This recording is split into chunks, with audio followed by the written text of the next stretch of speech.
Ito mga papi, mga paps, tayo nga po ay andito sa Open Canal Road, no? At tayo mag-update nga po ngayon ng itong flyover, no? Open Canal Malagasang flyover. Check natin yung estado niya ngayon mga paps. At ang title nga po ng video natin is itong Molino flyover versus ito nga pong flyover ng Open Canal Malagasang, no?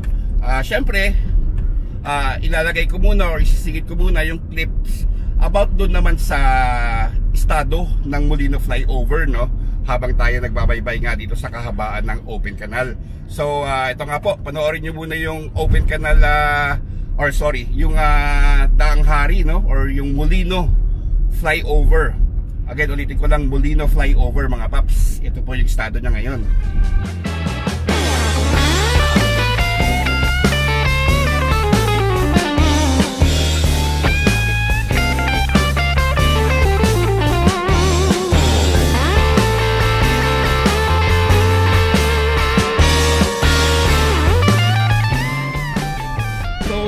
Dito na tayo, no?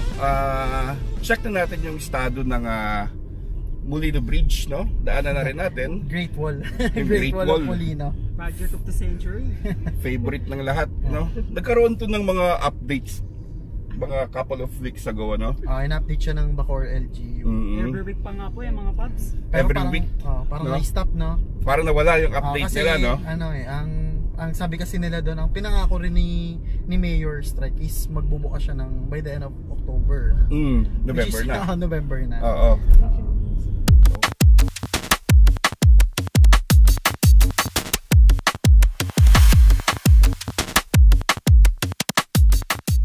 Sabi ko nga, pasada lang to dito sa Molino Bridge. Kamusta na nga ba to? Ano masasabi nyo dito sa proyekto na ito, no? Parang ano na yun, no? Delay na to yun, no? Sobra, Paps. Tsaka kung titingnan mo rin talaga, pag nakikita mo yung comment section, talagang makikita mo rin yung disappointments ng ibang tao na sobrang, alam mo yun, tulad ng mga napag-usapan natin, nakakala natin convenient siya. Nag-ano pa siya ng inconveniences sa mga motorista eh. Tulad yan, itong lane na itong nasa gitna, hindi na siya nadadaanan, di ba? Mga motor na lang. Eh, minsan ginagawa rin terminal yan ng mga jeep yata, no? Totoo, Paps. Tsaka, yun nga, Paps, yung talagang manonotice nila yung biglang pagsikip na parang 4 lanes. Pagdating naman dito sa part ng Molino na, ay nang papuntang Dasmariñas, Paliparan, isa naging 2 lanes lang, di ba? Parang biglang sikip niya. Baka accident prone pa. Eh, lalo na yung dun sa entrada niya, no? Sa kabilang side, sa likod natin, on which may issue pa nga sa right of way, sa right side, di ba? Oo, Pops. Dahil marami pang nakatayo mga bahay. But anyways, mga papi, ayan. Ang kagandahan naman po ay bumaba na siya, no? Bumaba na, Pops. Kasi ang napag-usapan nun, kaya din daw nag-delay, is ayaw pumayag ng SM na dito talaga babagsak sa harapan niya. Kasi syempre pangit din naman tingnan kung sa mall niya bababa yung flyover, di ba? True. Bali ito, okay naman na siya. Siguro finishing na siya talaga. Nakababa na naman siya, no? Sana, no, bago mag-December. Kasi mas lalala ang traffic eh. Or kahit sabihin natin this year, no? This year, oo. And maraming ang kinukumpara nga to sa isa pang flyover dyan sa Malagasang Open Canal, no? Oo, no. Mabilis naman ang progress. Actually, sarado nga yung Malagasang Road. Okay na siya, Pops. Naka-concrete naman na. Oo, pwede na, no? Finishing na lang din siguro. Yeah.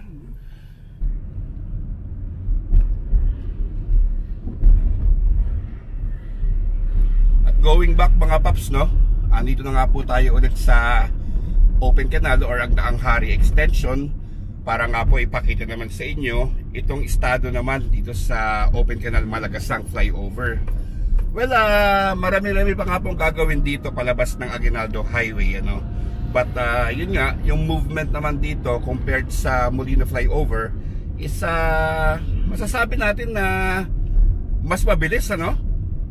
At katunayan nga po nung mga nakaraang araw, nung November 14 to 16 yata yun, nagkabit na nga po sila ng girders kung saan isinara nga po itong intersection na ito, no.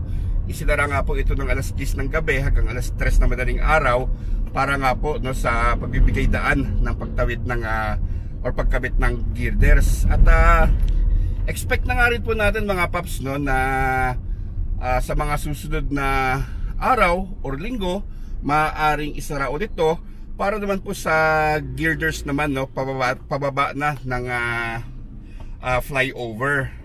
So ito nga po't malapit na tayo makatawid dito sa Malagasang no.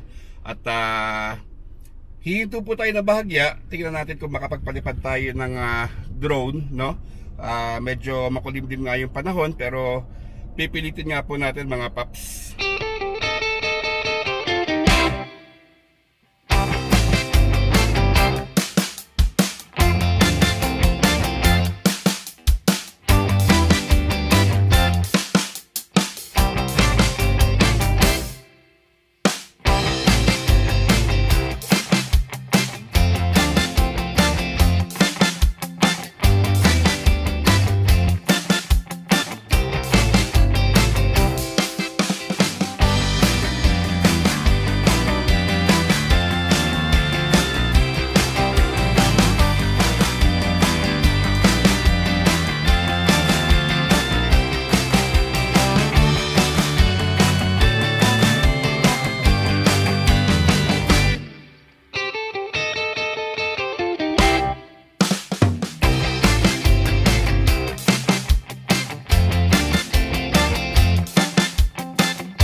So ayan nga mga paps no, kayo na nga po humusga no.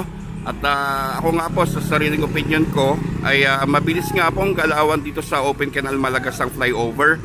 Compare nga po natin dun sa Molino flyover no. So ang next move siguro dito is gagawa ulit siya ng girder no, para naman sa akyatan dun sa kabilang side, tsaka yung babaan nga po dito sa palabas ng Aguinaldo Highway ano. So syempre bubuhusan din yan, yung taas na yan. At yun nga mga paps no, anong opinion nyo dito mga paps? Ano mas mabilis, Molino or ito? Baka nga po maunahan pa nito yung Molino no. Well, wag naman sana, para naman sa kapakanan ng lahat ng motorista no. Sana matapos na nga rin po yun sa may Molino flyover para madaanan na at hindi na nga po magdulot ng traffic pa.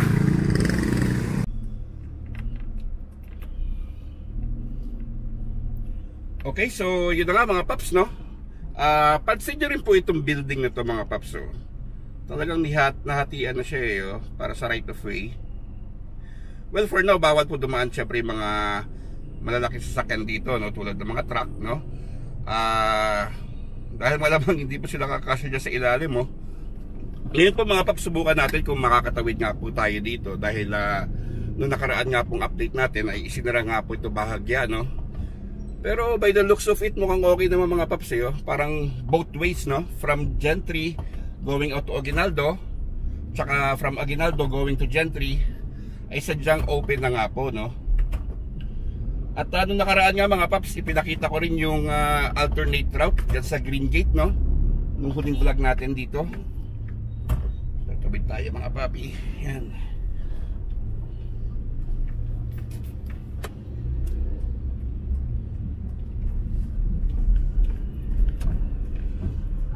So So yan, pwede na nga pamadaanan, no? Patawid.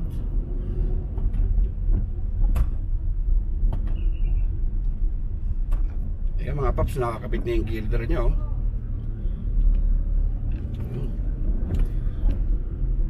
So itong area na ito, continuous pa rin yung earthworks, no?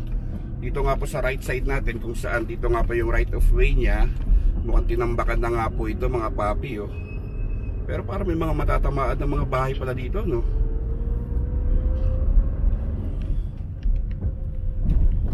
So ayan mga paps, no? Again, yung sa right side ay may earthworks na. Yung sa kaliwang side, patag na rin, ano? So konti na to mga papi. Kung continuous yung gawaan dito, mabilis lang yan.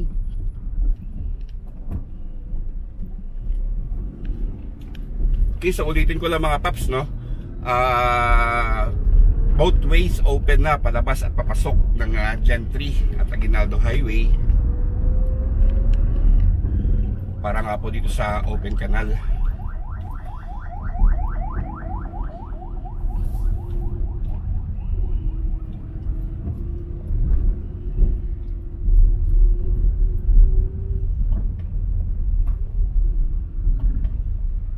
Dami ng heavy equipments dito, ano?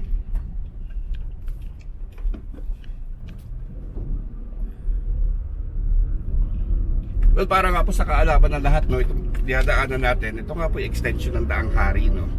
So, mas kilala siya sa open canal, pero ang pangalan na po nito officially ay Daang Hari Extension.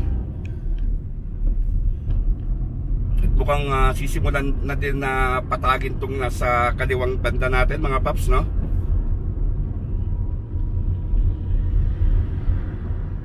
So yun mga papi, no. So yan nga po yung update natin ngayon dito sa open canal, Malagasang flyover. Kayo na nga po humusga mga paps, i-comment nyo nga po, no, kung ano ba mauuna. Sa tingin niyo kung ano mauuna, yung Molino ba or ito. So yun, no, mga paps, ito pala, oh, yung sa kaliwang side natin, oh. Yan, sementado na siya bahagya, oh. So dire-diretso na nga po yan palabas ng intersection ng Malagasang. Bilis ng galawan dito, ha.